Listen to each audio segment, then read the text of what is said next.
Hal terbodoh apa yang bisa dilakukan seorang ibu dengan kondisi seperti yang kamu alami? Bunuh diri. Ada yang DM aku di Instagram. Mbak, ini anaknya ya? Aku kayak mimpi, Syarif juga kayak mimpi. Syarif masih ingat Umi nggak? Iya masih ingat. Umi, aku sekarang bisa baca loh. Buat dia penting ngasih tahu ibunya. Dibawa baik kenapa enggak sih? Karena yang bercerai juga banyak banget kan. Tapi nggak semuanya ribut. Yang jadi pertanyaan kenapa aku harus ribut? Aku mau sampein buat bapaknya anak-anak, aku udah maafin kamu untuk semuanya. Dan aku harap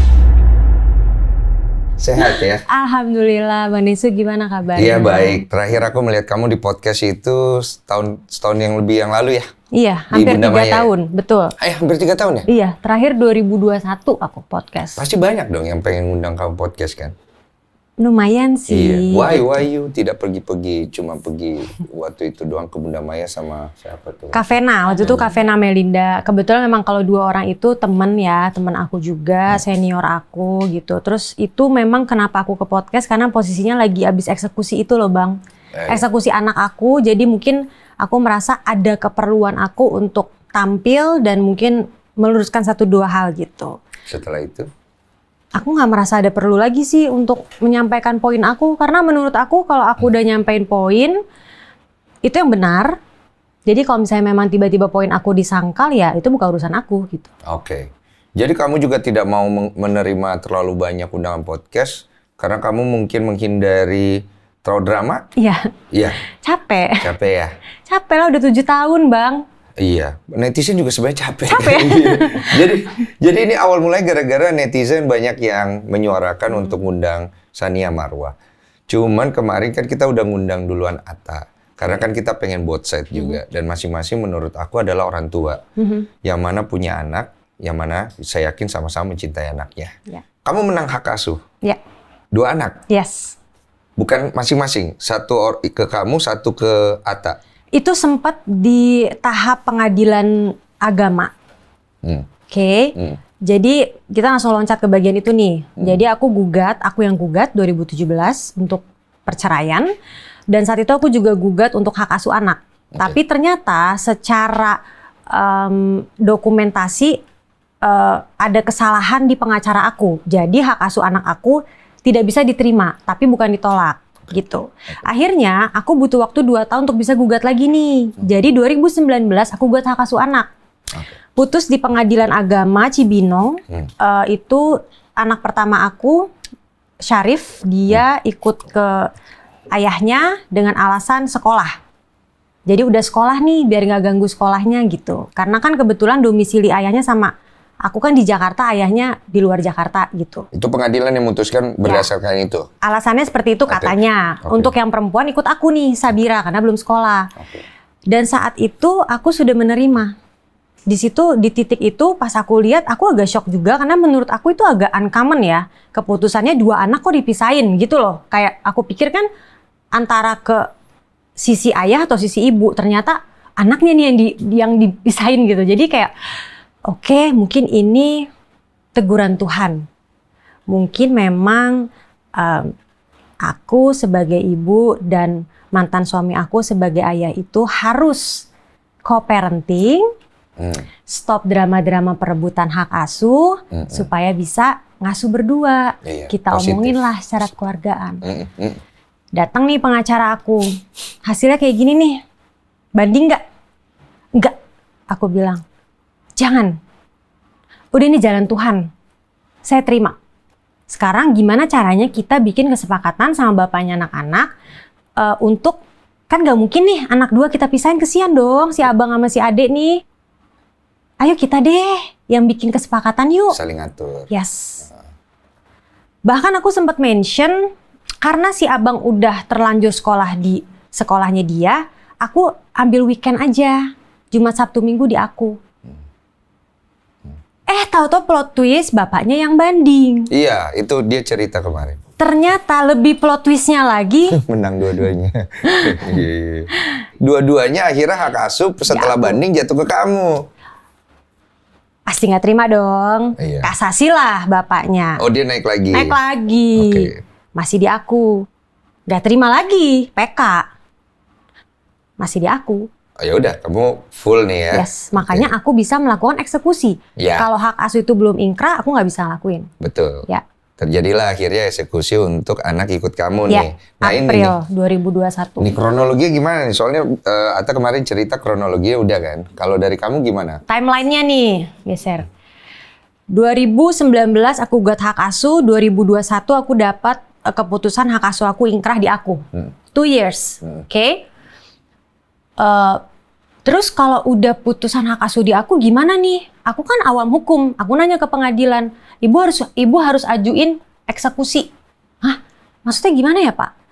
Ya kita datengin bu rumahnya, ambil anaknya. Loh, Pak tunggu dulu nih.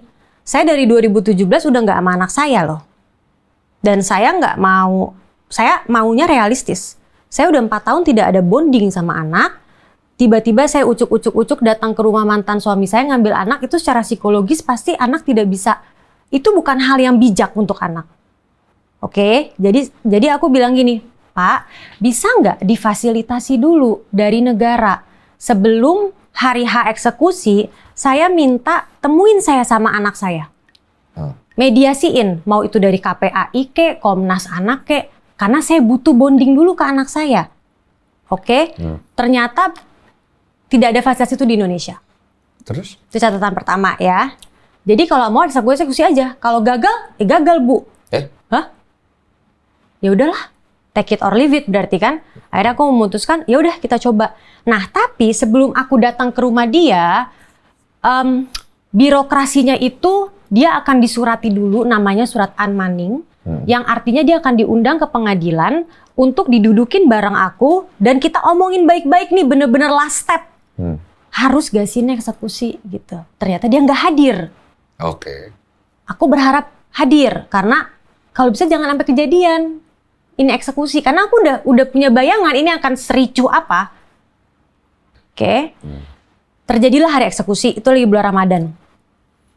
Aku datang sama polisi untuk memang sebagai pihak pengamanan sama pihak pengadilan jurusita dan pengacara aku. Banyak orang. Banyak banget. Berapa tuh, ada 10 lebih? 20 sampai 30 orang.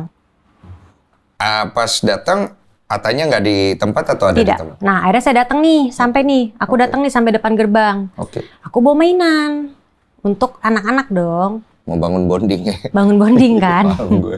Realistis aja gitu. Aku bawa mainan apa? Aku mainan bawa Lego. Buat si Bawa Lego. abang bawa Lego, buat si dede aku bawa boneka Barbie. Oke. Gak boleh. Siapa yang nggak boleh? Pihak keluarga dia. Oh, dari keluarga. Ya, pihak pengacara lah. Oh, ada pengacaranya. Ada pengacaranya hadir. Kenapa alasannya nggak boleh? Nggak jelas. Dan yang aku bingung, nggak ada pihak pengadilan yang ngebantu juga. Jadi aku sendirian. Ngerti nggak? Misalnya pas di depan gerbang nih, aku dihadang. Itu bawa apa ya? Mainan. Oh nggak boleh. Handphone juga ya nggak boleh. Ada aturan mainnya nggak Tidak tuh? ada. Makanya aku bilang, aku langsung ngomong dong sama jurusita pengadilan, Pak, tolong, maksudnya tolong diurus dong nih. Kok dia main hakim sendiri? Udah deh ikutin aja Bu, yang penting kita masuk. Tapi ada nggak sih kalau dalam proses kayak begitu nggak boleh mengiming-imingkan gitu? Ada lah Bang. Pendekatan, kalau eksekusi anak itu pendekatan humanis. Oke. Kalau eksekusi barang, udah yang datang mobil gede, langsung digeser tanahnya. Ini kan anak. Cuma memaksa gitu nggak boleh ya? Nggak boleh, karena itu kita harus pendekatan humanis. Oh, berarti physically memaksa tidak boleh ya? Tidak. Oke. That's why harus hadir pihak KPAD, Komisi Perlindungan Anak Daerah. Karena aku di daerah Bogor, jadi yang hadir KPAD. Ada dia. Hadir di situ. Oke, untuk menjadi saksi ya. Yes, gitu. Karena dia harus tanda tangan lah surat BAP acara kan. Oke. Akhirnya aku masuk ke dalam. Terus ternyata keluarga dia sudah berkumpul banyak. Hampir nggak kalah pasukan, 20-30 orang. Dan yang paling aku shock begitu aku nyampe, aku nggak boleh bawa handphone, ternyata udah ada mobil salah satu stasiun TV. Dan ternyata dia sudah membuat kesepakatan dengan salah satu stasiun TV itu bahwa hari itu akan diadakan secara live. Kamu tahu dari mana? Lah orang aku masuk ada mobil, aku kaget dong loh, kok ada mobil gitu kan? Bisa aja kan dia nongol. Iya, gitu. terus kan ada wartawan ya bang. Iya nongol, gue juga kadang-kadang suka Abis nongol. itu tayang bang di Oke, lanjut. Eksekusinya belum kelar, jadi aku nonton di rumah dia. Awkward gak? Ih, lucu banget. Jadi lu lagi eksekusi, lu di videoin dan lu nonton diri lu sendiri Iya. gitu. Ih. Coba. Oke. Kayak Lanjut. ya, Ini kan masuk. tegang nih ya, pasti rame nih kan. Bukan tegang lagi dong. Jadi udah masuk, itu yang bikin aku drop pertama. Loh, kok ada mobil stasiun TV? Dah. Nggak boleh bawa mainan, nggak boleh bawa handphone, tapi dia ngundang wartawan sampai live nih. Oke. Wah, udah nggak bener sih nih. Aku udah feeling nih kayak, susah lah karena TKP-nya di rumah dia sudah kondisikan dengan bebas dong. Sedangkan aku kan di situ pendatang. Oke. Ternyata ketika aku masuk, ini ada nih kamera-kamera tripod gini nih. Udah standby? Udah standby. Mau kan? podcast? Mau podcast. Serius lu ada Iya. kamera-kamera? Iya. Oh, berarti ini ya untuk barang bukti kali. Bukti kan takutnya aku ngaco kan. Oke. Jadi lucu lagi. Tiba-tiba julid. Keluarganya julid aja udah nggak enak. Terus julid lah, pokoknya keluarga julid. Abis itu udah aku diem aja. Yaudah, anak mana sekarang? Anak dalam kamar. Oh, anak saya dalam kamar. Aku samperin dong kamarnya. Lah kan aku tahu tuh rumah tuh, aku dulu tinggal situ. Aku samperin kamarnya, aku ketok, Syarif, Sabira, keluar dong. Terus aku tek, loh kok dikunci? Siapa yang kunci? Anaknya dari dalam ngunci. Oh, di dalam dia ngunci. Aku nanya dong, kuncinya mana dari luar? Uh-uh. Jadi di dalam tuh bukan pakai kunci, Bang. Abang tahu nggak pintu yang kuncinya nyatu? Iya. Ya, berarti ada kuncinya lagi dong. Hilang. Ibunya bilang hilang, pengacaranya bilang hilang. Aku bilang, tolong jangan konyol deh. Ini sudah disurati dari 2 minggu lalu sama pengadilan. Hari ini tanggal sekian saya akan datang untuk eksekusi. Kok bisa sih anak saya dimasukin ke kamar dan itu tidak ada kuncinya? Ini kalau secara keamanan anak, ayo pihak KPAD mana sini coba. Ini kalau pihak keamanan anak, ini aman nggak anak saya di bawah umur di dalam kamar dikunciin begini? Dikunciin atau anaknya mengunci? Anaknya ngunci, cuma maksudnya tidak ada akses dari luar itu aman enggak? Oke, paham. Gitu kan. Nangis-nangis segala macam. Akhirnya Sabira ngomong, Umi mau culik aku kan? Tunggu, jadi kamu bujuk, kamu nangis tiba-tiba ada suara nih, suara pertama keluar ya? Iya. Suara pertama nih ya? Umi mau culik aku kan? Itu? Oke, lanjut. Aku tuh udah sampai jongkok depan pintu, Bang. Karena aku nggak punya siapa-siapa di dalam. Itu kan semua keluarga dia.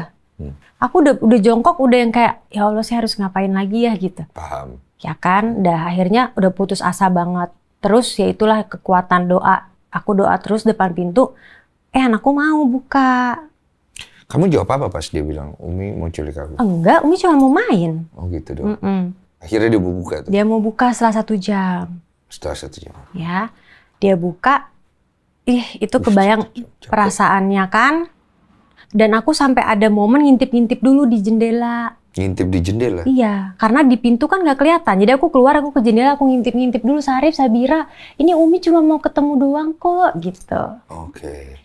Akhirnya dia mulai tergoyah. Terus dengan lucunya dia masih kayak nunjuk-nunjukin tab-nya.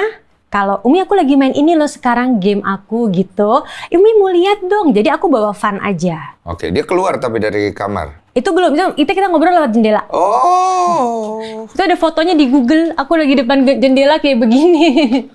Oke. Sampai begitu, sampai setengah manjat gitu. Akhirnya dia mau keluar 1 jam. Dia keluar, aku peluk. Ngobrolnya di luar, aku bilang. Mulai tuh mau ke sofa ruang tengah kan. Ada juga orang lain? Penuh keluarga dia. Oke. Dan aku nggak boleh bawa siapa-siapa. Iya. Orang tuaku semua hadir, tapi nggak boleh masuk. Oh, jadi di luar? Oke. Dah, aku terima aja lah. Ini mungkin emang udah aku harus berjuang sendiri kan. Akhirnya aku masuk. Gila, gue baru ngikutin banget lagi.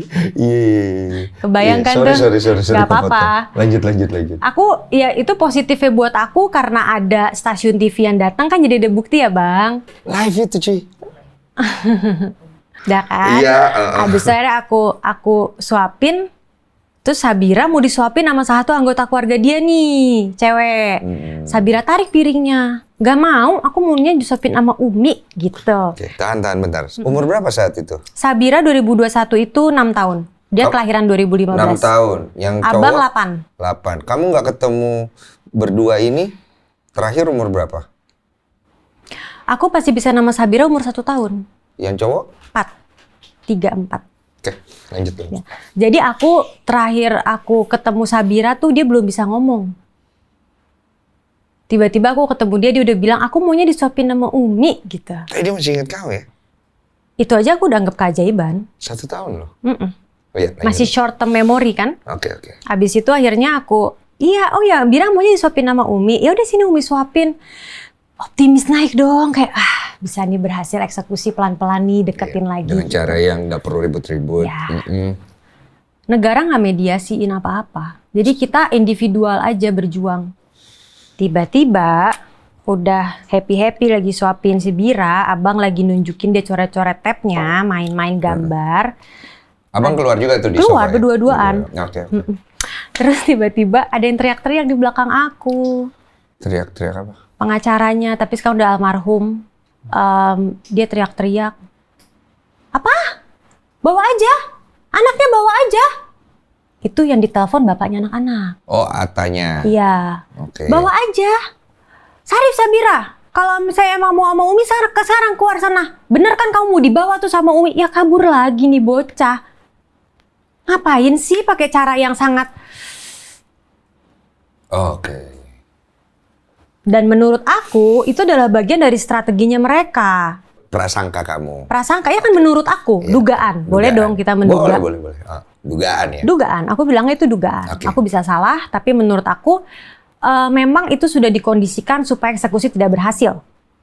Kesimpulannya seperti itu. Oke. Akhirnya anak-anak kabur, histeris ke kamar, masuk langsung kunci lagi. Di situ aku udah drop, aku kayak, oke ini gagal. Anak-anak lari masuk ke kamar. Lari masuk ke dalam. Kamu berusaha stop gak? Yes. Terus? Nggak bisa. Mereka langsung masuk, langsung itu histeris, teriak-teriak. Oh, kamu nggak mau tahan lebih Nggak. ini ya?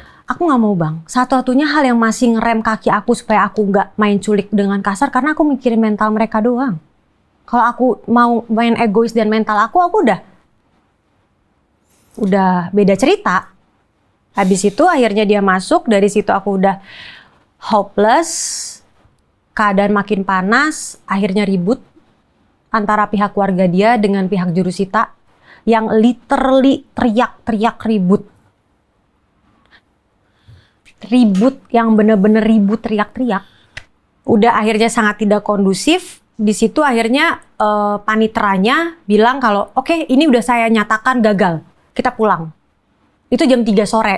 Nah balik lagi ke poin tadi yang live, yang bisa sampai aku nonton bareng, itu kalau nggak salah tayang di jam 2 siang. Posisi aku masih di dalam, lagi depan pintu, tiba-tiba TV dia kan gede banget tuh, TV rumah itu. Lah.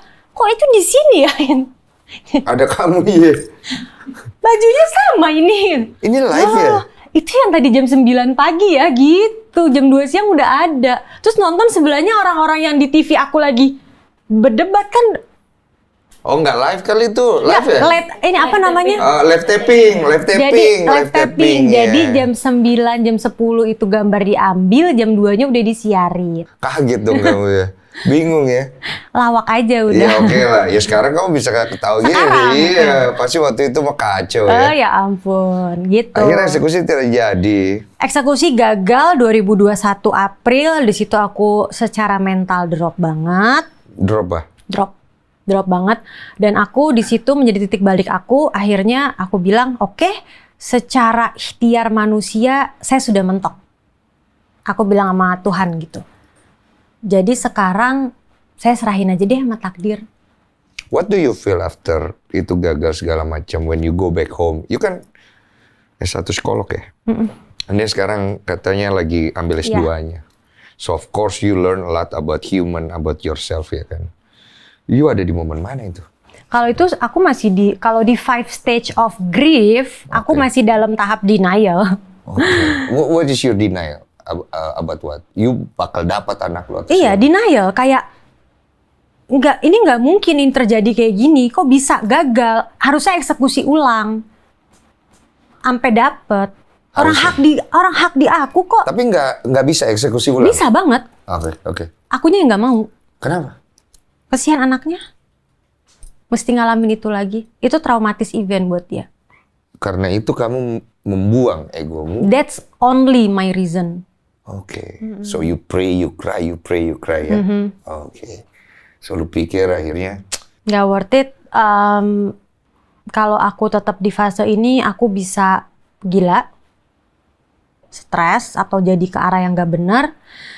Ngapain ya, kuliah aja deh gitu. Oh, makanya akhirnya kamu 2021 kuliah deh, mungkin ini jalan Tuhan kali ya ngasih aku waktu biar aku kayak anak gadis lagi bisa kuliah gitu. Oh, makanya belakang waktu ini nggak pernah nongol kuliah.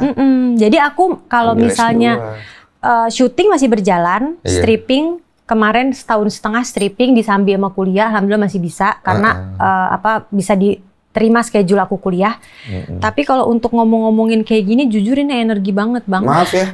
Nggak apa-apa. Gua ngerti Aku yang kok, memutuskan untuk menerima ini, jadi aku udah tahu konsekuensinya. Iya, oke. Dan I have my own reason juga kenapa aku mau hadir di sini hari ini kan. Boleh tahu nggak kenapa itu akhirnya yuk? Karena aku tahu ini melelahkan ya. Saya minta maaf banget karena akhirnya mengorek masa lalu itu saya tahu. Nggak apa-apa.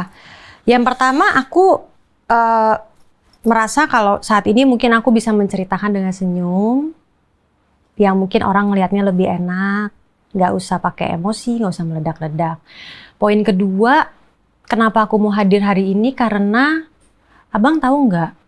Hampir tiap hari tuh ada orang nge-DM aku di Instagram mengalami apa yang aku alamin. Gitu. Jadi ini tuh kayak satu fenomena gunung es. Yang negara tuh kayak tidak memberikan atensi yang cukup. Tapi sebenarnya ini dampaknya tuh banyak. It makes you feel sad ya. Karena Aku sedih. Kamu sendiri juga merasa gagal saat itu ya. Aku sedihnya karena kayak orang udah melihat aku sebagai satu public figure yang mengalami, karena kebetulan aku public figure jadi ceritaku diliput nih gitu kan. Aku punya kekuatan media yang mungkin suatu hari anakku bisa lihat itu menjadi bukti kalau aku memperjuangkan mereka. Tapi untuk orang-orang yang bukan public figure kan kesian. Aku tahu strugglingnya Bang kayak gimana, ngerasa jauh dari anak, segala macem.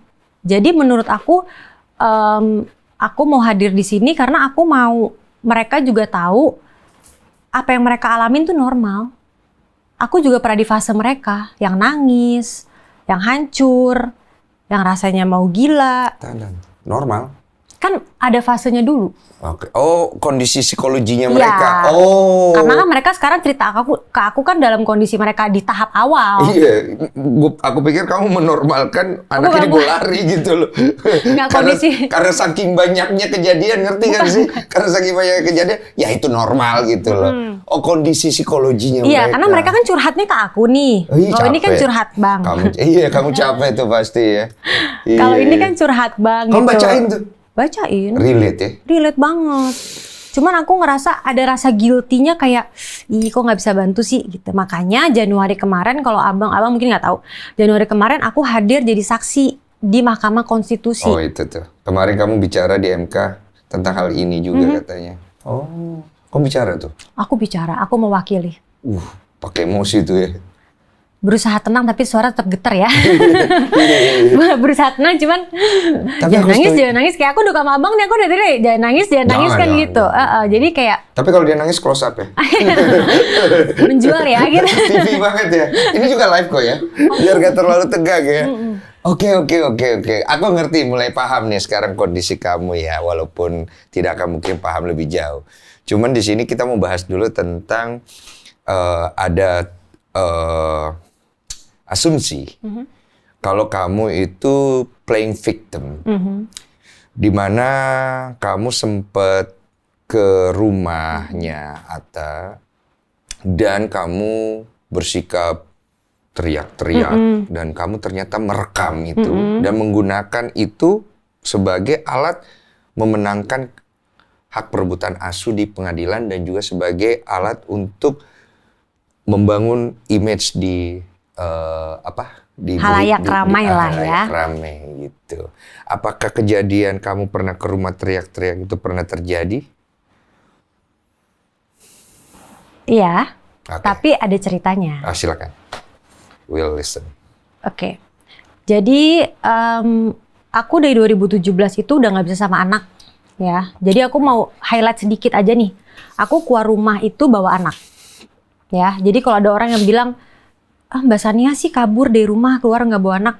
Aku bawa anak. Yang aku bawa cuma anak. Barang-barang aku nggak ada yang aku bawa. Yang akhirnya nggak balik itu, ya kan? Jadi itu nanti aja part nanti. Jadi balik ke anak ya. Jadi anak aku bawa, tiba-tiba suatu hari dia membohongi orang tua aku. Dia datang ke rumah orang tua aku. Dia bilang dia mau ajak makan anak aku makan pizza. Ternyata dari saat itu dia tidak pernah mengizinkan aku untuk ketemu. Jadi emang saat itu dia bilang mau makan pizza, ternyata dia mau bawa pulang ke rumahnya yang di daerah Cibinong. Jadi dia berbohong. Saling mengambil ya? Iya. Aku sebenarnya kalau dibilang aku saling mengambil, Bang, aku keluar rumah tuh pamit sama dia loh. Pamit bawa anak ya? Bawa, pamit salim. Berarti dia mengetahui. Ya bukan mengetahui lagi, aku salim, aku bilang aku mohon maaf, aku udah nggak bisa lagi dalam pernikahan ini. Makanya kamu juga tidak ada pemikiran negatif ketika dia datang mau ngajak anak-anak pergi makan. Lempeng aja, barang-barang semua aku tinggal di sana. Ternyata kedepannya sangat sinetron. Apakah ini salah satu alasan aku baru dapat update kemarin mengenai kamu tidak mengizinkan anak-anak itu untuk dibikin paspor karena perlu tanda tangan kamu? Ke luar negeri. Iya, ini ini salah satu alasan kamu. Lanjut.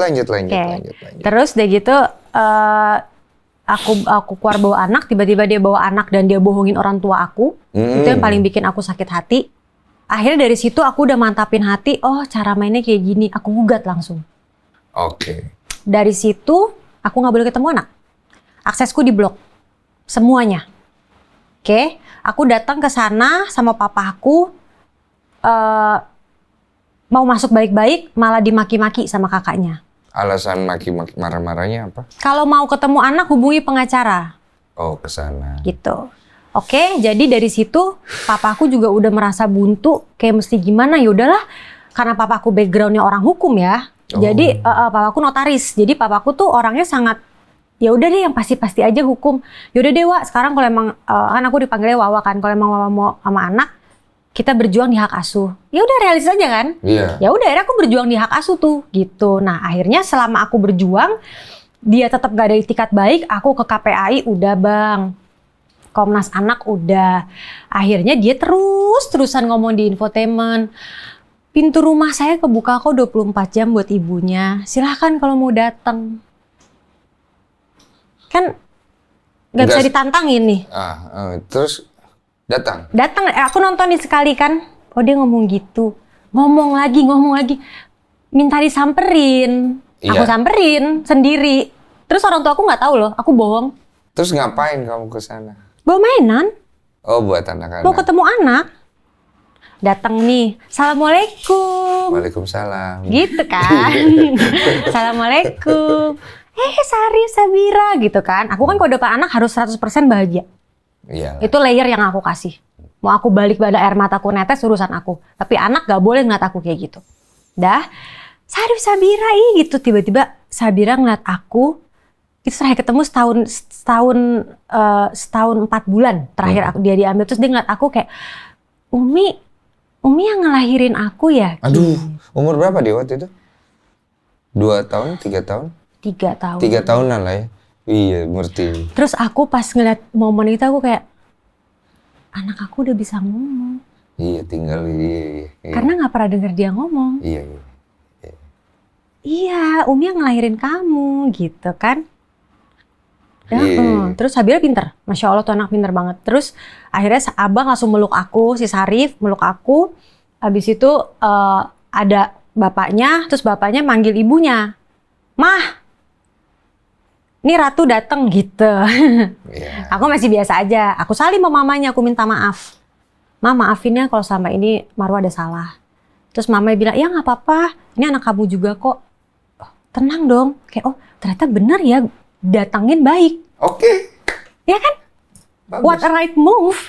Iyalah, maksudnya everything oke. Iya, oke. Datanglah aku kan main sama anak-anak. Kok 10-15 menit ngumpul nih. Ngumpul Brothers. Oh, rame jadi rame. Iya, kan rumahnya deket-deketan. Oke. Satu komplek deket-deketan. Terus kemudian? Suasana berubah menjadi apa? Mencekam. Kenapa? Gara-gara apa? Mencekam. Kau kayak pembawa acara silet. berubah menjadi mencekam gara-gara apa? Karena mereka ngomong, ngapain nih? Mau ngapain datang? Oh, Udah nggak gitu-gituin. enak ya. Aku kayak, bisa nggak sih kasih momen 10 menit aja main sama anak tenang? Please. Iya. Mamahnya aja nyuruh aku masuk ke kamar, aku nggak mau bang. Tahu diri. Tapi mamanya baik ya? Baik, saat itu baik. Saat itu baik banget. Aku disuruh, udah main ke kamar sana. Enggak Marwa di ruang tengah aja. Tahu diri aja kan, main di ruang tengah gitu. Di ruang tamu lah. Abis itu aku laporin dia. Nah itu poin yang bikin dia selama ini ngomong kalau aku suka menjelek-jelekan keluarganya itu. Yang sampai aku dibilang suruh minta maaf kan? Iya. Itu ceritanya. Kamu nggak mau minta maaf? Udah. Udah? Ada aku preskon. Tahun 2019 setelah aku melaporkan ya. Jadi memang pas dia ngomong gitu aku kayak karena dia mengiming-imingi kalau aku minta maaf aku bisa sama anak. Apalah. Aku mikir apa sih arti ego aku? Kalau emang hadiahnya bisa sama anak, so what? Segala minta maaf not that hard gitu loh kan. Aku preskon, aku bilang saya menyampaikan permintaan maaf yang sebesar-besarnya. Untuk kejadian. Untuk keluarga, bla bla bla. Itu ada. Terus udah gitu, nggak berlaku juga. Tetap nggak bisa ketemu anak gitu? Enggak. Cuma ketemu anak di sekolah bisa? Akhirnya gini bang. Nah, iya. Setelah jadi tahu ceritanya, iya. setelah aku preskon gitu-gitu, kan aku nggak pernah ketemu anak samsek tuh sama sekali kan. 2019 aku gugat hak asuh yang tadi aku cerita. Tiba-tiba nih jalan Tuhan. Ada yang DM aku di Instagram. Mbak, difotolah si Syarif. Ini anaknya ya? Satu sekolah lomba sama anak saya. Oh dia ngikutin. Karena aku itu kan nanya ke KPAI dan kemana-mana dibilangnya anakku homeschool. Aku juga kepikir dong kayak apa aku samperin sekolahnya ya gitu. Cuman informasi yang aku selalu terima nggak ada anaknya homeschooling. Tiba-tiba one day aku dapat, ini benar apa enggak sih? Tapi benar Syarif di fotonya ya kan. Tiba-tiba aku sidang cerai tuh di Cibinong. Nasibnya tuh hari pengacara aku telat datang. Jadinya aku sidang abis isoma jam 1. Aku udah sampai jam 10 di Cibinong. Tiba-tiba nggak tahu kenapa itu ya. 13 Maret 2019. Aku sampai inget banget. Coba samperin kali ya sekolahnya. Aku coba cek nih pakai map. Hah? 12 menit? Deket banget ya? Samperin deh. Sendiri. Penasaran. Lagi-lagi kan? Single fighter sendiri. Iya. Nyampe, Assalamualaikum. Dan aku nih hari datang ke sini punya makna loh bajunya. Apa? Karena ini baju yang aku pakai pas pertama kali aku ke sekolah anak setelah sekian tahun. Itu yang kamu lagi cerita ini bajunya? This is the one. Oke. Karena menurut aku tuh titik balik aku bisa ketemu sama anak-anak lagi. Ketemu Itu aku, Assalamualaikum, gurunya keluar. Bu maaf saya Sania Marwa, saya ibunya dari Syarif Muhammad. Katanya anak saya sekolah di sini benar Bu? Oh ya benar, sebentar ya dipanggilin. Lah? Itu rasanya kayak mimpi gak? Berarti ibu gurunya juga nggak tahu menahu tentang? Tahu. Oh tahu. Tahu, tapi dia merasa kayak ya udah ibunya. Iya sih. Kan sekolahnya juga sekolah beragama, mengajarkan hal-hal yang baik. Terus keluarlah Syarif. Keluarlah Syarif. Terus. Wah, itu Pecah ya? pecah. Oke. Pecah, aku kayak mimpi, Syarif juga kayak mimpi. Syarif gimana? Kayak bengong, kayak ngeliat aku kayak ada fase, ini bener ada Umi depan mata gitu. Terus aku bilang, Syarif masih inget Umi nggak? Iya masih inget. Umi, aku sekarang bisa baca loh. Gitu. Cuma agak kaku-kaku gitu ya? Iya. Jadi dia mau ngasih tahu aku kayak, aku bisa baca. Iya. Buat dia penting ngasih tahu ibunya. Iya. Gitu. Dia nggak nanya, ibu kemana aja gitu selama ini? Dia tahu bang. Hah? Lah kan itu dia ngalamin yang aku berantem sama bapaknya terus di rumah. Dia udah bisa cerna? Dia cerna. Dia tahu? Anakku tahu. Ibu bapaknya berkonflik. Gitu. Berarti dia pasti pernah nanya dong, ibu di mana? Pengen ketemu ibu, nggak pernah gitu-gitu? Nah itu walau-walau mungkin ya. Oke. Udah nih, ketemu nih. Ketemu, dari situ aku mulai ke sekolah. Oke. Tapi nggak bilang 2019. Tapi nggak bilang-bilang ke Atta dan keluarganya, kamu Enggak, pergi aja. aku ke sekolah aja. Dan aku tahu diri, jadi aku ke sekolah cuma ketemu pas jam istirahat. Habis itu bawain mainan. PS. Nah, banyak episodenya ya. Iya banyak ya. Iya. Udah nih, habis itu tiba-tiba mulai terjalin lah. Jadi long story short, 5 tahun kemudian. Berarti bapaknya tahu lah, nggak mungkin nggak tahu kamu ke sekolah. Tahu, kan? akhirnya tahu. Dan pihak sekolah ngomong. Iya. Pihak sekolah biar gimana izin, karena kan bapaknya itu wali orang tua murid. Berarti tetap dikasih aja sama bapaknya, kamu ketemu di sekolah. Dikasih. Kan? Iya. Itu aku harus akuin dikasih. Oke. Ketemu di sekolah. Selama ya anak nggak aku bawa gitu kan. Iya, Oke. Akhirnya berjalan. Tiba-tiba Syarif tahun lalu ulang tahun. Dia nilainya bagus-bagus. Aku tanya, Syarif mau kado apa? Ini FYI, tiap tahun aku datang ke rumah itu bawa kado. Tiap ulang tahun anak itu nggak mungkin aku absen. Kamu selalu datang? Ya, aku selalu Diterima datang. toh? Diterima. Oh. Tapi yang PS kemarin tahun lalu ditolak. Kenapa? Mesti barter sama paspor. Iya, paspor yang mau itu yang kamu nggak mau sign tanda tangan kan? Karena traumamu yang tadi itu ya. Oh, bukan karena ini nggak sesuai dengan didikan keluarga, main game mulu nanti gitu-gitu. Bukan. Anakku main game. Anakku punya PS4. Anakku menggunakan PS4 punya saudaranya. Jadi anakku memang menggunakan PS hari-hari. Kenapa aku bawain PS yang lebih baru nggak boleh? Oke. Kan aku nanya, Syarif di rumah pakai PS4. Yeah. Punya siapa? Punya si ini, saudaranya lah, aku tahu kan. Ya udah Umi beliin ya buat Syarif benar-benar punya Syarif gitu. PS5. PS5, terus dengan kaset-kasetnya sesuai requestan dia, bola dan lain-lain. Iya, semua. Terus dia pakai joysticknya udah request warna putih, adeknya request joysticknya warna pink, itu udah rapi semuanya. Oke. Adeknya mau video gamenya yang perempuan, gamenya itu semua udah rapi. Udah sampai depan rumah, dia udah lihat itu kado, dia udah buka itu PS, tiba-tiba nggak boleh. Gimana tuh, sedih gak? Disuruh bawa pulang kamu ya? Akunya nggak disuruh bawa pulang, kan saat itu diterima. Tapi tiba-tiba besoknya pihak sekolah nyampein ke aku, gurunya ngebalikin, Umi ini ada titipan dari bapaknya. Katanya kalau misalnya emang Umi mau, Umi tanda tangan ini dulu, udah ada kertasnya juga. Oh, paspor. Kenapa? Sekarang gini Bang, kenapa aku nggak mau? Sekarang gini Bang, ya. Hak asuh di aku nih. Hak apapun aku nggak pernah dapet. Oke? Aku udah diam. Dan menurut aku udah baik banget. Dengan aku menerima. Aku cuma ketemu di sekolah. Yang itu waktunya nggak nyampe 1 jam. Dan itu bukan jam yang proper untuk ibu dan anak ketemu gitu.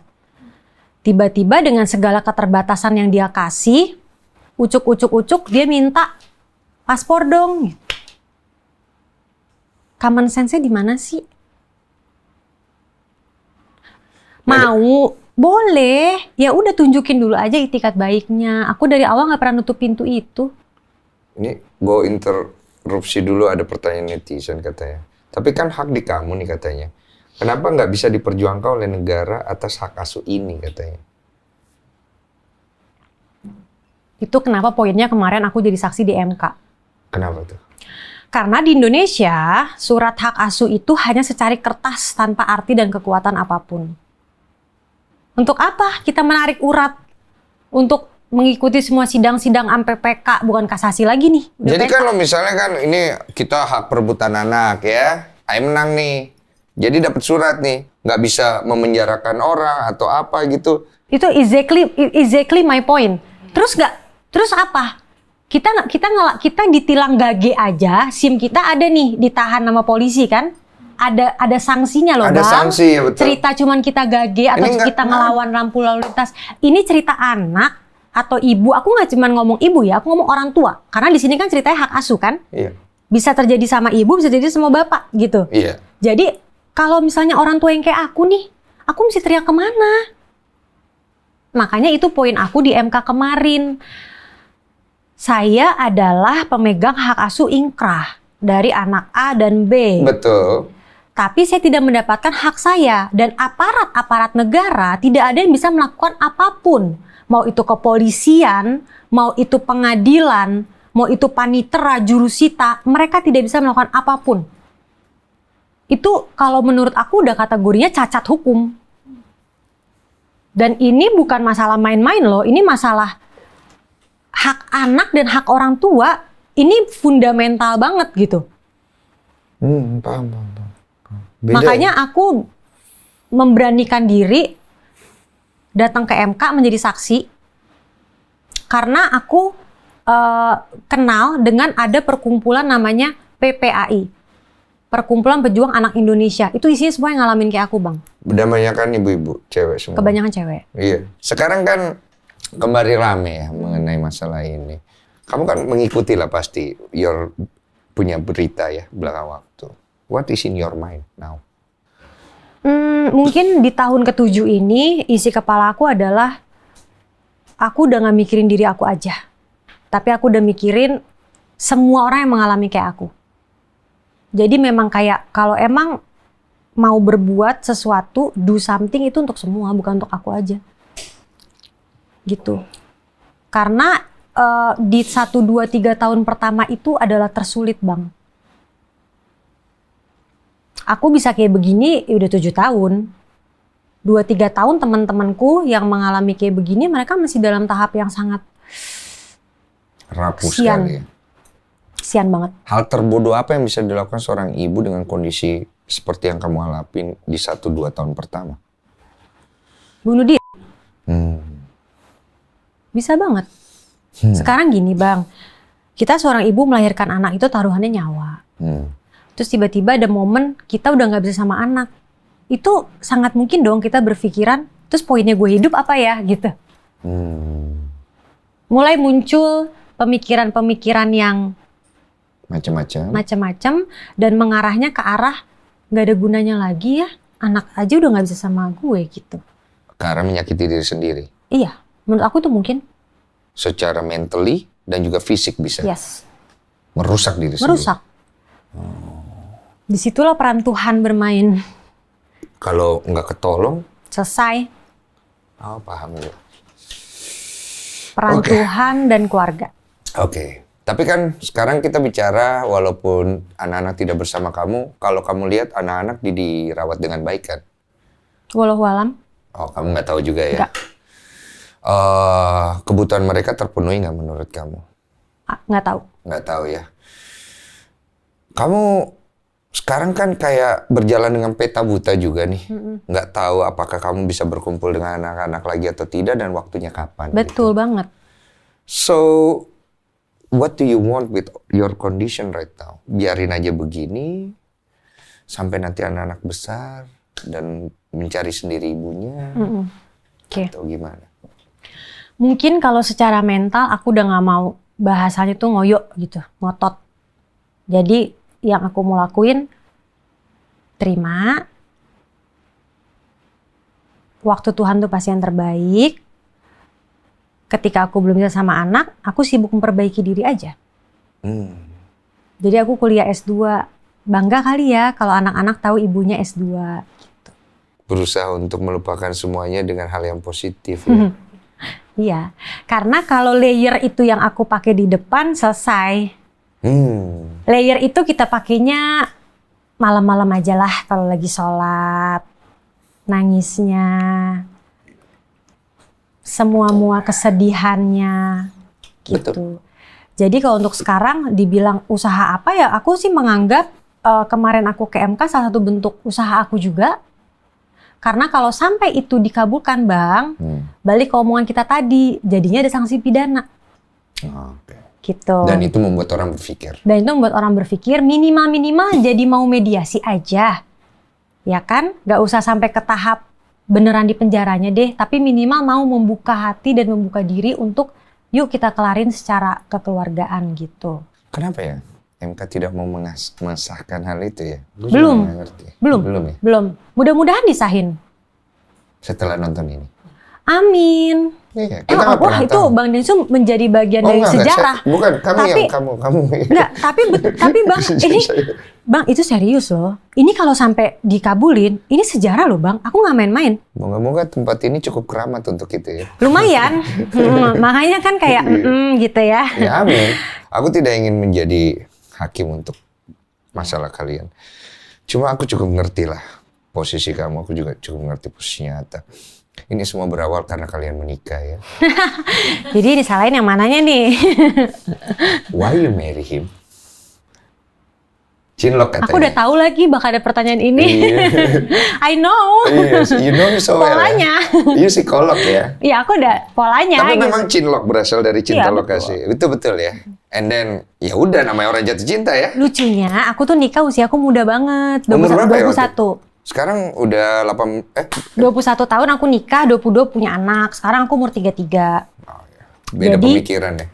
Jadi aku saat itu kayak aku sebenarnya lagi lucu-lucunya lah dalam karir ya, Masya Allah deh. Pokoknya lagi syuting, sinetronnya naik. Kok mau cepat nikah? Karena aku mau jadi ibu muda. Oh. Katanya Kalau kamu udah dianggap- tahu tentang dia semuanya. Maksudnya? Iya, sebelum nikah katanya udah tahu semuanya katanya. Orang bersama-sama 10 tahun aja masih ada side yang dia nggak tahu loh. Berarti ada yang kamu nggak tahu. Pasti. Oke. Aku nggak mau kepedean bilang aku tahu. Oh, berarti kamu tuh belum Karena tahu aku sama dia semuanya. singkat, Bang. Iya. Pacaran itu cuma 7 bulan. Oh, 7 bulan ya pacarannya. Habis itu nikah karena kan saat itu dia udah berumur. Jadi dia maunya nikah, nggak mau pacaran lama-lama. Bagus lah. Bagus banget ketemu nih aku yang mau jadi ibu muda kan. Oke. Gitu. Nikah nih, Wak. Ya Nikah kan? dong. Menemukan hal yang baru kamu ketahui ya. Ya itulah rumah tangga. Iya, itulah rumah tangga. Iya. Dengan segala kekurangan dan kelebihan. Cuma kalau memang ada hal yang sudah menyangkut prinsip, kalau aku sudah tidak bisa menerima, ya udah. Oke. Jadi pada akhirnya memang sudah harus berakhir di umur pernikahan yang ke-5 tahun. Dan menurut aku nggak membenarkan diriku, tapi aku juga nggak mau itu menjadi satu sumber permasalahan. Kalau bisa dibawa baik, kenapa enggak sih gitu? Karena yang bercerai juga banyak banget kan, tapi nggak semuanya ribut. Yang jadi pertanyaan, kenapa aku harus ribut? Aku nanya sama diri aku loh, perasaan yang lain cerai biasa-biasa aja ya gitu, damai. Cuma berita aku nih kan termasuk salah satu pasangan selebritis yang berita perceraiannya itu 7 season. Nggak kelar-kelar, Wak. 7 season. Saya aja dari nggak Rahasia. ngikutin jadi ngikutin di tahun ke-7. Tahun pertama saya nggak tahu malahan gitu. Ini gara-gara anak saya yang kepo-kepo ini. Ternyata mereka ikutin udah 7 tahun. Iya. Menungguin kelanjutannya ya. Iya, tapi kan memang semoga ini bisa menjadi insight Yes. untuk orang-orang yang mengalami kayak tadi Abang baru tahu sisi hukumnya. Baru tahu. Karena ini bukan hal yang common untuk dibahas gitu. Dan aku juga jujur capek jelasinnya. Cuma ya kalau misalnya aku lihat dari posisi kamu ini kan secara energi aku bisa ngerasa banyak yang kamu udah terima. Banyak juga yang kamu tekan karena kamu belum deal with it. What do you expect in the future? Anak-anak bisa datang ke kamu karena mereka sendiri yang mau datang, atau bapaknya yang datang membawa anak-anak ke kamu? Dua-duanya aku terima. Dua-dua terima. Aku terima.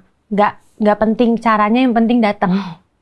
Yang penting bisa ketemu. Yang penting bisa ketemu. Kalau bapaknya yang bawa datang, lebih baik lagi karena bapaknya itu adalah sosok yang penting untuk anak-anak. Dan aku masih sangat menghargai itu.